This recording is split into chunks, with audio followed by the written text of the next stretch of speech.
Hello, আসসালামু আলাইকুম রহমতুল্লাহি বারাকাতুহু। বন্ধু ফ্যান ফলোয়ার সবাই লাগি সালাম এবং দোয়া ভালোবাসা রইল। দেখো আজকে একটা পবিত্র জুমার দিন, সকলের জুমার দাওয়াত। আপনারা মসজিদে সকাল সকাল গিয়া এখনের দোয়া করো, বিশেষ করে প্রবাসী সকল লাগি দোয়া করবা। আমরা প্রবাসে মনে করি মহানবুল আলমিনে খুবই সুস্থ রাখিয়া রুজি রুজি করার জন্য সুখী শান্তি তৌফিক দিন। যারা নিপ্লান কিলা মালয়েশিয়ার সকাল সকাল ডিউটি শুরু করে দিছি। মালয়েশিয়ার ডিপ্লানগুলো পরিস্থিতি দেখো হইল মালয়েশিয়ার ডিপ্লান, আর এগুলা হইল পাম বাগান। সবাই এই যে পাহাড়গুলা দেখা যায়, অনেকে ভাবতে পারে যে মনে করো তো পাহাড় পাহাড় জঙ্গল জঙ্গল, এগুলা জঙ্গল না, এগুলো হলো পাম অয়েলের বাগান। হ্যাঁ, খেজুরের বাগানের মতো বাগান, আর প্রচুর মতো একটা ফল।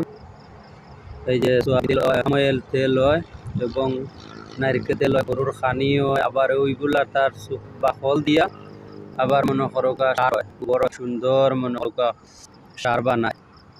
বাগানটা 2006 সালের বাগান।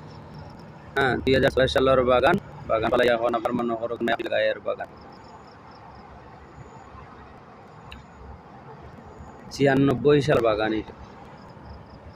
এখন নয়া করি মনে করো এটা আবার বাগান তৈরি করাম। সবাই দোয়া সকল প্রবাসী হল লাগি। আর দেখো কিভাবে মালয়েশিয়ার হয় হাই রোড, আর আমরা বাংলাদেশ কই মনে করো বিশ্ব রোড। বাংলাদেশ কই বিশ্ব রোড, আর মালয়েশিয়া কয় হাই রোড, হাইওয়ে।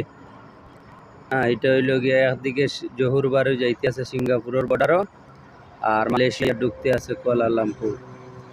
এই রাস্তা হইল গিয়া মনে করো দুই দেশের চলাচলের লাগিয়া। এর পাশে আমি খাজো আছি, আপনারা লাগিয়ে কইলাম যে একটু ভিডিও দেখাই। আমার ভাই বোনেরা আছেন সবাই লাগে একটা ভিডিও দেখা। সুন্দর দৃশ্য সকাল সকাল দেখো কি সুন্দর, যেদিকে তাকাই বা পাহাড় আর পাহাড়। এই পাহাড়ের মধ্যে মনে করো পাম অয়েলের সেরা লাগায়। আপনারা লাগে একটা ভিডিও দিলাম আমি। নাদান রে যে আপনারা লাইক কমেন্ট শেয়ার করবা, এটাই আশা করি। ভালো থাকুন, সুস্থ থাকুন। আসসালামু আলাইকুম রহমতুল্লাহি বারাকাতুহু। সবাই লাগে আবারও জুমা মুবারক।